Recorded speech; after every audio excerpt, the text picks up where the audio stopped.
I can't see everything. Whatever. I do just want to start off by saying that I was in America a couple of weeks ago. I guess I was in your neck of the woods. I don't know. I was in the 5 towns and other places as well. And I was very, very hesitant to go. I was hesitant to leave here. I did not want to leave my family. I didn't want to leave war. I didn't want to leave Israel at all. And I definitely was hesitant to go.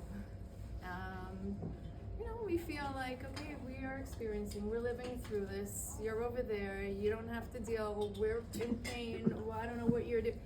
And that was like what I was feeling before. And I knew that everybody gives and does and sends duffels and packages, and that part I knew. But I was hesitant to actually engage. And I just have to say I was beyond incredibly surprised. I felt that everybody's giving and everybody's doing and donating and investing and showing up here, obviously. But I saw everybody's hearts. I saw everybody feel. I saw everybody's tears. I felt everybody's hugs. And it was incredibly moving for me. And I couldn't wait to come back here because I couldn't wait to come back. But I couldn't wait to come back and tell everybody here that our Achinu Beit Yisrael, our brothers and sisters in Chutz La'aretz, are really with us. And I just have to say thank you, because I know you've left your families. Maybe you're happy about that, I don't know, but I was going to say you're all roughing it, but you're getting these nice meals. But I'm saying it's not your regular visits to Israel. You're not doing the ATVing and all the fun, exciting, hikes and this. You're here literally on a mission, and you're here and you're doing, and it's an exhausting trip. It's you're investing emotions. I mean, it's everything, and so it means the world to us here that you are here, and that you are with us, and that your hearts are with us, and your tefillot are with us, and your tears are with us. It really does mean a lot to all of us. So just thank you. Thank you. All right. So the truth is, I probably didn't live so far from you guys. We lived in Cedarhurst for a while. Oh, yeah. That was our last stop. Yeah, that was our last stop before making Aliyah. We moved 17 years ago. Baruch Hashem. We came with 3 kids. Sarah, my oldest, was 6 at the time. Binyamin was 4, and then Yehuda was 2. And then came here and thank God had another 3 kids being here, our Sabras. And I guess, when you make Aliyah and your eldest son is 4, you don't usually think oh, they're going to be a soldier someday. It's not necessarily what you, it's just not, we don't think about it. And even though he was a fighter in every which way, so he was one of those fighting fighting children who gives you a run for your money and all of that. And so you know he's going to be a good soldier, or at least he needs to be a soldier so someone can put him in his place. But it wasn't on the left front. But then as they're getting older, this is the path they're going to take. That they're going to go. That they're going to be soldiers. This is what we do. This is how we contribute. This is how we give back. And so that was the trajectory. So I'll start at the end, because I feel like that really says a lot about Binyamin. Because really, really, the way he died was the way he lived. And we're very blessed, actually, that this is the way he died. If there was a way he was going to go up to Shamayim, he did it in a way that he would have, if he got a choice, he would have done it again and again the same way. And hold on 1 second, because I feel like the alarm on my phone is actually going to go off soon. I'm sorry. We have a 8 o'clock Sharbitach on Chafusa, so that I'm going to turn off before it rings. I don't know where it is now, but anyway, okay, it'll turn on soon. So, Shabbos 13 weeks ago,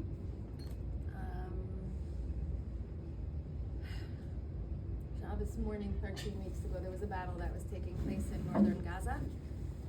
Binyamin was a paratrooper, and his job initially, before the army, was what's called a Negevist. He's in charge of this Negev gun. This Negev machine gun is a heavy-duty machine gun that's given to like big, strong soldiers. Binyamin was like a tall, good-looking, but tall, tough guy. And so he was given this Negev gun, and that was his role. And then, when the war started, he actually had a different role. He became the bodyguard, essentially, to not his commander, and not the commander on top of him, but the commander on top of him. So now, when there's a war, and your son is the bodyguard of like a big commander who's in charge of all the equipment for all the paratroopers, meaning the equipment they were protecting makes all the decisions for all paratroopers in Gaza. So you're not so worried now, because they have a very important role, and there are soldiers protecting them, and another ring of soldiers protecting them. So you're like, we're good, we're okay. But as you have it, or as Hashem has it, the person in charge of the Negev gun got injured, broke his finger, and he was out. So now Binyamin got his Negev gun back, which he was very happy to have back, because he didn't want a job that he was going to be secured. He wanted to get the job done and be out there and get rid of these guys. So he had his Negev gun. It happens to be that the guy whose gun it was did come back Friday night right before. I'm telling this because the hashgacha pratis in it is like beyond. The Negevist comes back in Friday night. They're all together Friday night, and they figured one more day Binyamin's going to have the Negev gun. So Binyamin still has the gun. Shabbos morning, a battle takes place. 3 Hamasnikim run into this house. They're shooting at soldiers that are around, and there was one commander who said, "That's it, I'm going in. We can't have this go on." His name is Jamal Abbas. He's actually a Druze soldier, a Muslim Christian from the north, and he said he's going in with his right-hand man named Shachar Friedman from Yerushalayim, and they were going in, and Binyamin, he doesn't even know these guys, but he says, "That's it, I'm going in with you guys. You can't go in without me. I'm the Negevist. You need to have this machine, you need me." And he pushed his way forward, and he says, "I'm going in with you." And then they threw all the grenades and all the RPGs and all this sort of stuff, and one Hamasnik somehow stayed alive in the corner, and when they went in, he killed the 3 of them. But this is so typical Binyamin. His whole life, the last 5 years, since he's 16 at least, his whole thing was, I'm going to just get done what needs to get done. I'm going to protect Am Yisrael, and I'm going to protect Eretz Yisrael. Finished. Like, that's the end of, and this is how he lived. He spent a lot of time, when I say he was a fighter as a child, he was a pain in the, she can vouch for it, he was a pain in the tuchus. He was a real difficult, if anybody ever knows of a difficult child, Binyamin probably beat them. But he was, he had been through many different schools and many different, he was not easy to raise. And all I kept saying to my husband, at least he's passionate, because whatever he believed in, he was doing, and he was doing it 100%. And so really, by the time he was 16, he started getting involved in this farm. And we call it a chavah here. This farm is out in the Shomron. They have, basically outside of certain Jewish communities, they set up these farms, which have cattle, sheep or cows, and they protect the Jewish community because there are Arabs not so far away. So Binyamin was part of this farm. He started going to when he was 16, and he worked there, he volunteered there. Had a lot of issues with the Arabs nearby. He protected the area, protected Neve Tzuf, and he would spend his time there. He would spend his time grazing the cows and doing guard duty at night, and this is how he would spend his time when he was not either in high school or in Hesder, in Sfat, or in the army. He would come home, spend time with us, and go to the farm. This is how he would break up his time. He didn't believe in taking vacations, resting, enjoying with friends. He would be with his friends out there. And this is what he did. So he was a fighter there too. When I got his gear back from the army and I got his uniform, it was I felt like, okay, so it's his uniform. It's not actually him, because that's just one piece of Binyamin. That was just one of his forms of being a fighter. He had many different stories that were out in the farm, and of all different ways that the Arabs, I will just say, first of all, Binyamin could have been killed many, many times over with all the stupid things he did and all the dangerous things he did. There were all these videos that went viral of how, there was a story that was, during Shiva we saw these videos he was out on the farm and there were about 150 Arabs coming towards where Binyamin and his friends were grazing the cows. So they're out with the cows. The Arabs are coming down the hill, like zigzagging down the hill, shouting Allah Akbar, and all this. And here he is with his friends and the cows. And you see this video where his friend is on the phone with the army. And you hear it because it was friend who was videoing, showing. He's on the phone with the army saying, they're coming, they're gonna kill us. You need to come, give us backup. We have no ammo. And you see Binyamin there with the cows. He's not leaving. He's not running. He's even like stepping forward, Obviously, the army ended up coming, because otherwise there wouldn't be more to the story. But his friend told us at the Shiva house, he had asked Binyamin, what were we going to do? What did you have in mind? What if the army wasn't going to come? Binyamin said, Tamud nafshi ba'plishtim. We would just go fight. He was not afraid. He had no fear, and he just saw, like, I'm on it. Like, we'll do it. We'll get it done. And this is really, like, the story of Binyamin's life. It was all about protecting Am Yisrael, protecting Eretz Yisrael. In fact, even the people of Neve Tzuf, of that community, came to the Shiva house. They never met Binyamin. He never met them. He didn't care. He's protecting them with his life. He would never. He told us before the war that he was ready. If he had to die for Eretz Yisrael, he has to die for Eretz Yisrael. It's not exactly what a parent wants to hear, but it's also what you want to hear. You want to hear that your child believes in the Am and in the land the same way you do. But he was really willing to give his life for it. So that's why, when I say, like, he was zocha to die the way he would have wanted to, it's a big bracha for us. It's a big nechama for us. Even, the truth is, even right before he died, he had actually, in this house, had slipped. And he was on the floor. And one of the grenades that were thrown in were right next to him. His friend told us the stories. Like, the grenade was on the floor next to him. And he quickly, but calmly, very cool, chilled, as Binyamin is the chiller. He gets up, walks out, grenade goes off. I said, because of course Binyamin was not going to die by friendly fire. He was not going to die by anything short of reaching. Because again, then he would have died so many times over, because it was just clear. And I think that's why he has no fear, because he just believed he did what he believed in, and that's there's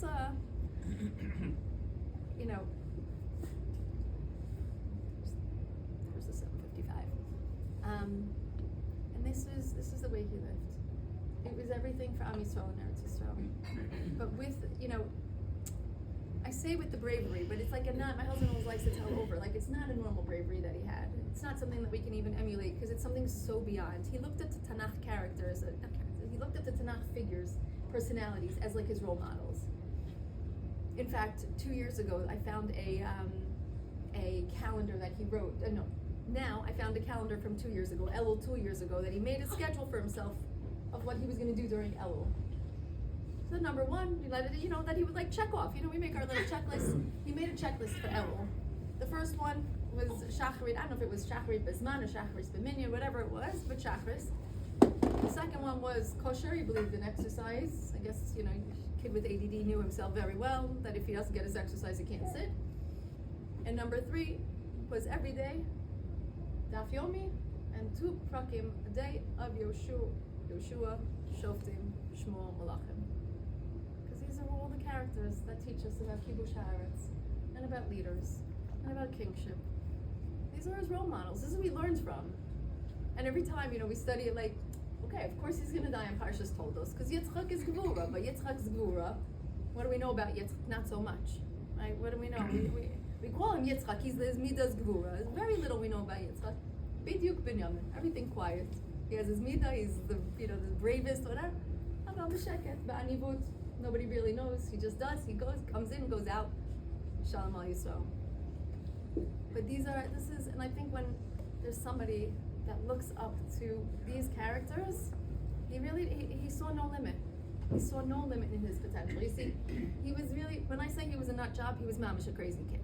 Like, we never knew when he was coming home, who he was with, but we had a certain language, like, Binyamin, let me know you're alive, I'm alive. Like, this is how we spoke. Binyamin, have fun, but don't be stupid. I mean, this is like, what else do you say to a kid like this, right? Like, I mean, he would trim, he was in school in Eilat, he would go all the way from Eilat to Tzfat. He's even hitchhiked all the way from, I mean, it's a 7-hour journey, you understand. It's not a 1-car ride. He had to like go to every like intersection in the country almost and get another. So I can't tell him don't hitchhike because he's going to anyway. So it's Binyamin, let me know when you get into the next car. Binyamin, message me when you get into the next car. What are you gonna do with a kid like this? You can't. You know, you're the bracha, you know, Yivarecha Hashem, you know, Hashem bless him, V'yishmerecha. Hashem, you watch over him because I can't. Like, he's yours. This is how we raise. There was nothing I could do as a parent except for a lot of tears, a lot of tefillos, and a lot of eitzah. I seeked a lot of advice because this is not, you know, my poor Sarah. She was such a good girl that like then it was like, oh, he's getting he's getting rewarded for not smoking today, like. Oh, he's getting rewarded for going to school today? Like, why don't I do that? Right? Like she poor girl, like she just always, you know, did the right thing, and then when we just had to positive reinforcement. When I wanted to go to a party, and he was 2 years younger, I wasn't allowed to go, and he went. I was invited to the same party. We knew that you couldn't work with him, so she stayed the good, and we had to work with him a different level. But this was it. We learned that we had to seek advice and work with him on a way that works for him. But the truth is that first of all, it was a massive bracha, so much hakar sato, the fact that he went through 7 different schools until he got to 11th grade. 11th grade was his 7th school. The godless is that he didn't say by his 3rd or 4th or 5th that like, I'm done. I'm out of here. Like, how many more what else am I going to find? So thank God that was, and the truth is he knew I believed in him. Like, I had his back. He knew that like, okay, school was just not going to be his thing. We just had to get through it. We had to finish. But by 11th grade, there were quite a few changes that happened. And I never know which one was like really the one that actually gave him the big up.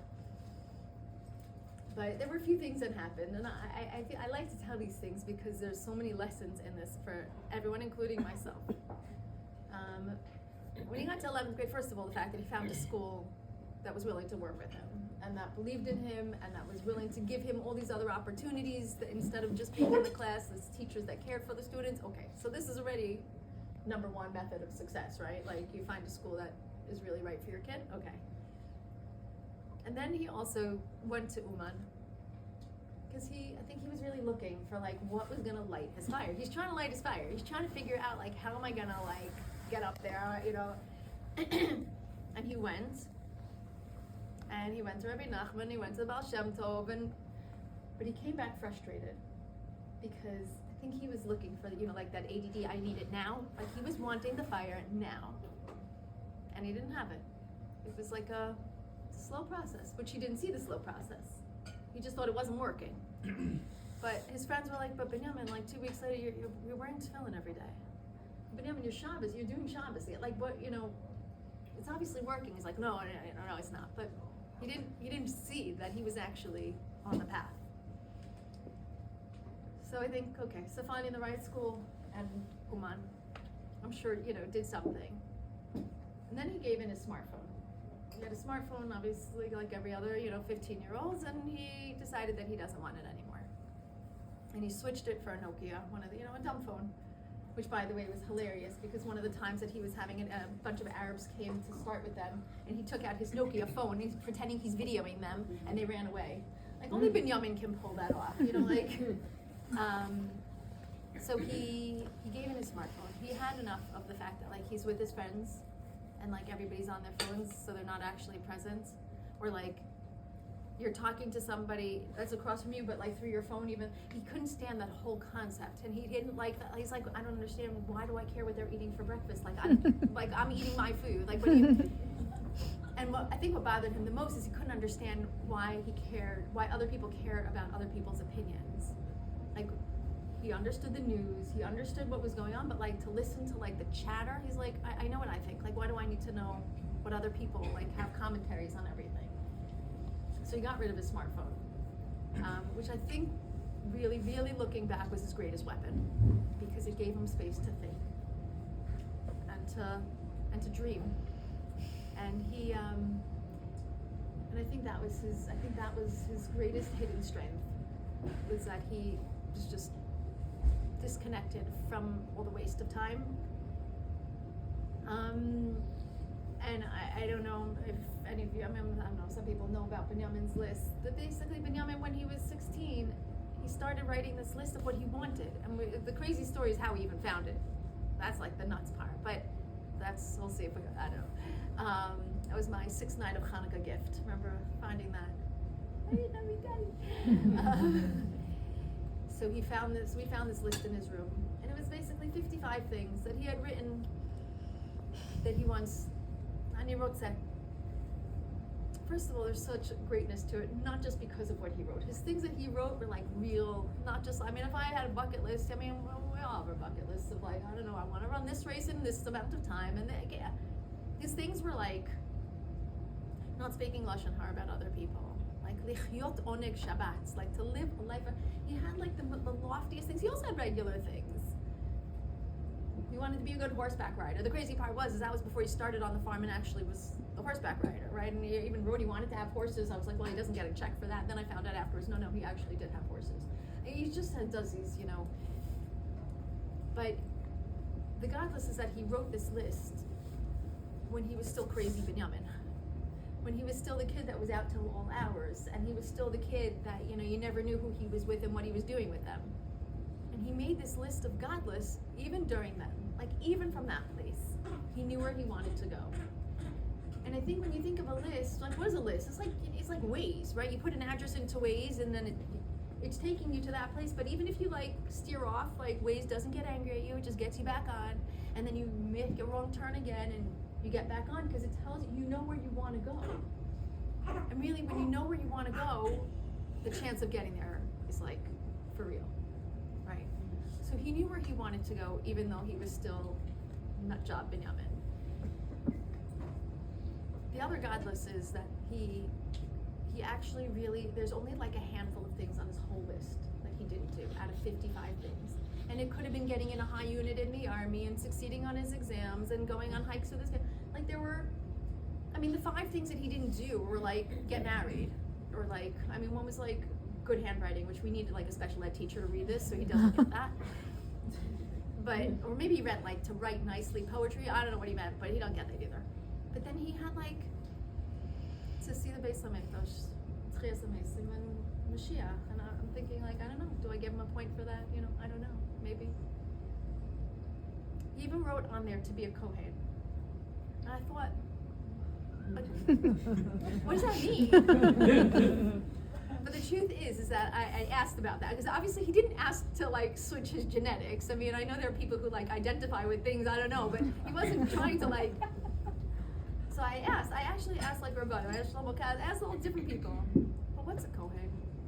A Kohen is somebody who, first of all, not only serves Hashem and is separated from the rest. These are our parshios right now, right?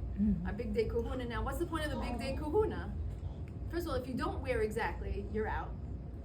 Everything you do is invalid.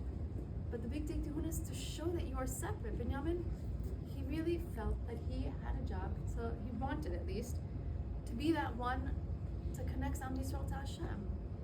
He wanted to be that person that was that liaison. This is what the Kohen does. He takes all of everything from Am Yisrael. He takes all their nedavos, all their korbanos, and he takes it and he brings that to Hashem. I feel like, okay, he gets one big fat check for that. He got it. And so these are the things on his list. And the godless, again, is that he did it when he was like still crazy Binyamin. The godless is he did almost his entire list. And I think really, really what got him to get to that point is that because he was willing to risk his life for Eretz Yisrael. I think it all comes back to that. When he started at the farm at the age of 16, he just, when you know that you can die at any time, which obviously, please God, we all live till 120, but what's the mission? The mission is also telling us the same thing. You never know when your day is. And if you don't know, if you're supposed to treat your day like it's your last day, which, this is Chazal, this isn't Jen, right? Then you live it. K'moshet tzarich, right? You push yourself. And I think that Binyamin, because he was living on the farm, he built a house out there. He knew, I mean, when I say built a house, it's like a tent, you understand? Like there was no running water for a long time. There was no plumbing, there was no electricity for most of it. Like only at the end did they get all this stuff. But this is it. He was willing to live that way. No kashmirs. None of that stuff mattered. And he lived in a way that like he'd been lynched, he'd been all sorts. Thank God my husband didn't know any of this stuff until much later. Binyamin told me a lot of things. We were very close. Baruch Hashem. We had a very good kasher. He was my right hand man. I really counted on him for a lot. Probably more than my husband. She's outside, so she doesn't know. But Kilo, he understood me, and we had an unspoken language. Sometimes I'd go running with him just because then I get like an automatic 2 hours with him of like nobody can interrupt us, and he's forced to talk to me. But I think that's really what it came down to, is that when you're willing to die for something, you're really willing to live. And I think that he pushed himself, and from the age of 16 to 21, we joke around, there's like the before 16 and the after 16 Binyamin. But he pushed his, he crammed his whole life in, he crammed the whole lifetime in the Halavai. All of us should even, reach some of that. But if you're going to say amen, then Halavai, we should all reach all of it. Now you can amen it. And then some. But he really, I teach exercise classes, so I always the days that I have to finish early for whatever reason, I always tell them they know, oy vavoy, because that means we're gonna be cramming it in, right? It means instead of an hour workout and a 50-minute workout, it means that we're pushing harder. But I think that that's really what it is, right? When you have a shorter time, you push, and you push hard. I ran the Jerusalem race with him 2 years ago. We did the half marathon together. Now, the Jerusalem, I'm sure you all know the Jerusalem streets. Lots of hills, right? It's intense. Everything's in Israel's intense. What makes us stronger? It's all good. I always say when I moved to Israel, it's what do you mean there are no fat-free muffins? I have to make it myself. Everything here, we don't have our gourmet lots that sell all our pre-cut. No, we have to somehow break our arms to dice the butternut squash ourselves. It's all about making ourselves stronger. Sada. But we even make our own salt water. I'm just saying.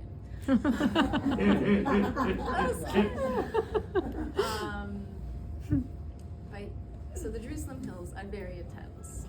Thank God in Beit Shemesh, so are the hills there. So we train properly for the Jerusalem race, which is in 3 weeks. But when I ran that race with Binyamin, there were a few pieces about the race that I like to use as for myself as mashalim for things. You see, first of all, we're going uphill on Jabotinsky. Right? It's a hill. Chatichat haras, just a piece of a mountain. They don't believe you, they can try tomorrow. They stand in the box so they can. Yalas. Try running that up at kilometer 17. So we're running uphill, and he's got his hand on my back, and he's pushing me, right? And I'm Binyamin, don't push me. You want to go Zinta Heights? Go. No, we're doing this together. Okay, so then don't push me. Still has his hand on my back. Okay, at this point, I'm beseder with it. And then, it's funny, because even when things are hard, he's got my back. He's pushing me up. It's okay. I think he's pushing on me, so he's got his hand on everybody's back. But and then we got to, I don't know, I'm going to still stick with kilometers. The half marathon is 21 kilometers, so let's say at kilometer 19, he's okay, Mommy, can we start sprinting? I don't know if anybody here runs races, but it's a little too early to sprint, right? You'll run out of gas. And then we get to kilometer 20, he's okay, but now we can sprint, right? This is his first half marathon. I'm no, not yet. Right? Now I know that when we get to 21, 20 plus, 20 and a half or whatever, we turn a corner, I know the course, we turn, and then you can start seeing the finish line. So Binyamin, hold on, because once we turn, and you see the finish line, that's when you sprint. And I think that's really what this is all about. And I think that's what our entire tkufa, this is what we're living through now. I feel Am Yisrael, we've been in a marathon. His Galus has been one very, very very long marathon. I think if we can feel that we see the finish line, we can start sprinting. You know, at the Levaya, I had asked people to take on a mitzvah or Maseh Chesed, something like Karevet HaGeula, Lemameshet HaGeula, like just yalla, like people, let's take it on, let's bring it. It's funny because then, so people did. I've got notebooks and Google Docs and stacks of paper of people that have committed to taking things on. The most beautiful. I mean, you were asking me like, is this Zemi Chazek? When you see that people are really doing their part, and I know they say Elu Nishmas Binyamin. I tell everybody that Binyamin doesn't need your Elu Nishmas. Binyamin, he died al Kiddush Hashem, Shabbos, Yichud Hashem. Binyamin's Beseder Gamur. He's up there. He's right by the Kisei HaKavod. I don't. Binyamin's getting us to like chaperine people. La'alot et nishmotechem. Get yourselves going. Pick yourselves up. So we got the most like stunning, gorgeous. Like I mean, some people just like Asher Yatzar place, Kriyat Shema from something, you know, from inside a text, or Birkat Hamazon. People, somebody kasher the kitchen. I have people who are putting on tefillin. I mean, the level. I have somebody that just wrote to me last week. She's like, I'm really bad about davening, so I decided that I'm taking on that I'm not going to listen to Goyish music. I said, Ma kesha. She goes, well, if I listen to Jewish music, and it's either like tefillot or sukim of Tehillim or you know something from Tanakh, so that I'm saying things. I'm not davening, but I'm saying all of this all the time. Like, oh, that I like. I have a school that just I had a Zoom with them this week because they want to make an area in the school zone for cell phone free zone.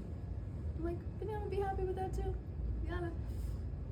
So I had asked to take something on. Now I'm at the point like, forget taking something on. My husband makes fun of me for this because he's like, take something small, something sustainable, something you're gonna get. Like, no, take on the world.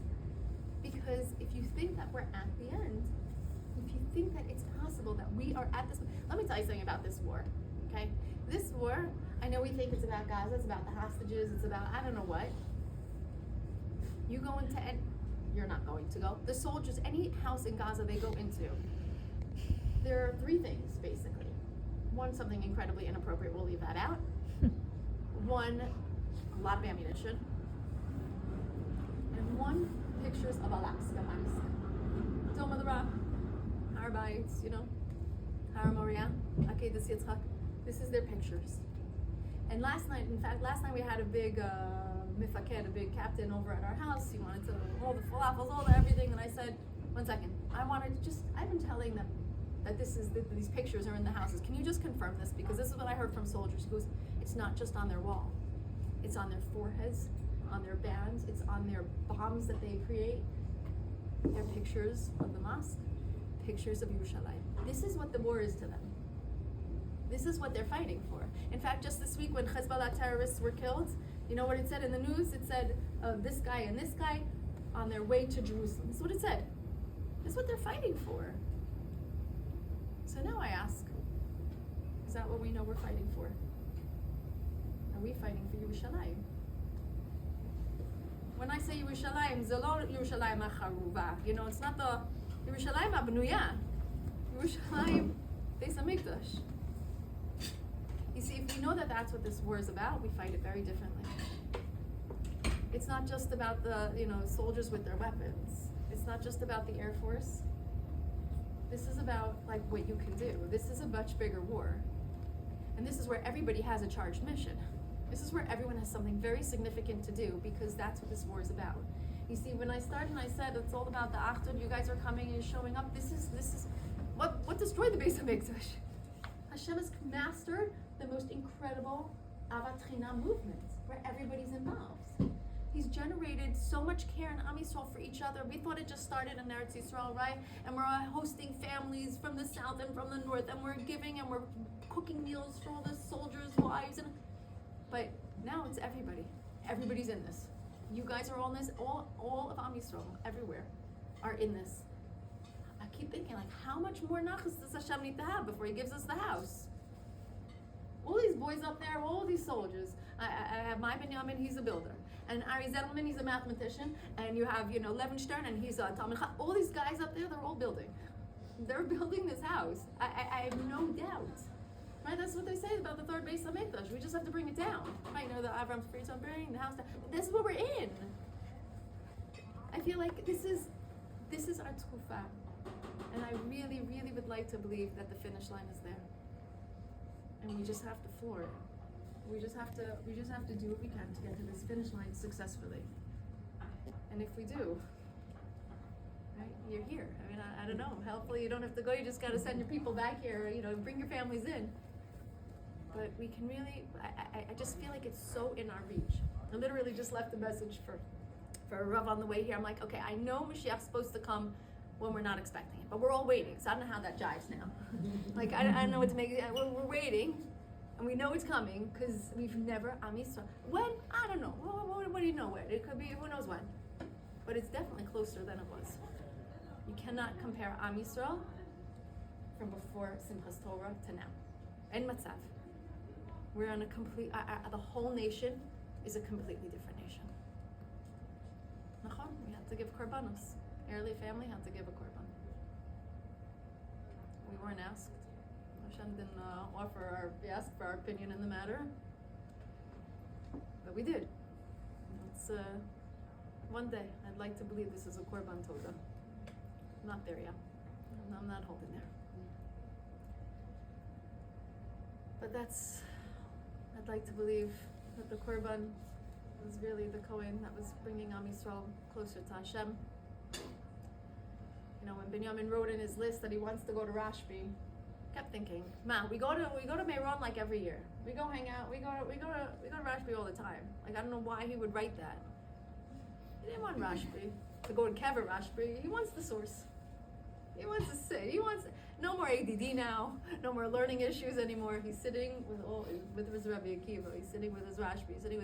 He's sitting with the source. He's beseder gamor. Binyamin's like, I can just hear him saying, "You poor people, ma atem osim." Bezrat Hashem, all the building that they're doing, all the beautiful gems that they're putting on this Kisei HaKavod. Bezrat Hashem, Yizkeh, to bring it down, to dance together. And we just have to do our parts. We just have to keep giving, keep doing, keep trying, keep bettering ourselves, keep davening. You know, I'll leave with this actually. And then I'm open to questions, by the way. Right after Shiva, I had gone to Kever Rachel, and I went, and I had like my certain, I'm Rachel by the way, so which makes, I don't know if it makes a lot of sense to everybody, more or less, whatever, but Binyamin ben Rachel, went there, and I have my certain spot that I like to be at, and it's in front of the parochas, and it has a picture of the Beis HaMikdash and Beseder. And this time that I went, I was so fixated on the fact that the gate was closed. Yeah, you're right. I mean, every picture of the Beis HaMikdash has the walls with the gates, and the gate's always closed in every picture. I thought, if we can just open the gate, like how do you get into any house? I mean, my kids sometimes climb in the window, but how do you get into a house? You open the door. And if we can somehow open doesn't it make sense? Like open the door and then you're in, right? It sounds so simple. And I just kept thinking like, how do we get to open the gate? If we just open it, we're in, like hello.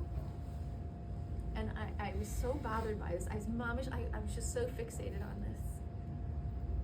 And I really sat with this.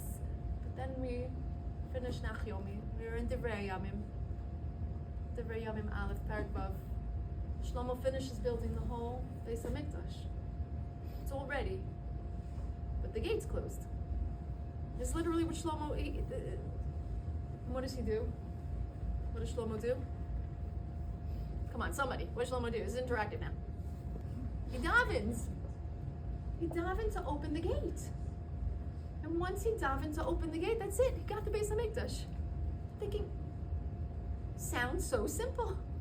All we have to do is daven for it. I mean, do we want it badly enough that we're going to daven for it? Do we believe our tefillos can do? Let me tell you what these tefillos are doing. You ask anybody in the army, they will tell you all the nisim and niflos that are happening every day. The army, they expected 20 soldiers a day to be killed. They expected this to be months and months and months longer till they get to what they got to now. Tefillos are working. But now we have to not just daven for the soldiers and for the hostages and all that, we have to daven for the real thing. Because if we get the Beis HaMikdash, all the rest of it's fixed. We get the Geula, everything else is done. So we can take care of everything. It's like the genie wishes, you know? So I think we just have to daven to open the gate, daven to bring the house down, daven like we want it, with what, and if we would know how good it's gonna be. I keep saying, last night with this, I keep saying I'm almost finished, I'm sorry.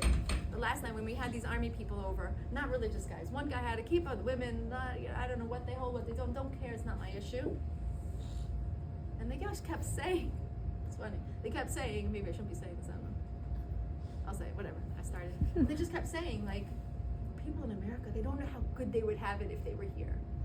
They don't know how, these are Israelis talking, from the army, okay? Like, they don't understand that if they come here, what kind of life they're gonna have. They don't understand what they're missing out on. This is what they're saying. So I now realize who I'm talking to, right? So I start, probably not so nice, but I'm like building them up more, like, yeah, and I'm getting them going. I said, it's just such a, they don't even know. I said, we don't know how good it's gonna be when Mashiach comes. And if we would know how good it's gonna be, we get the Beit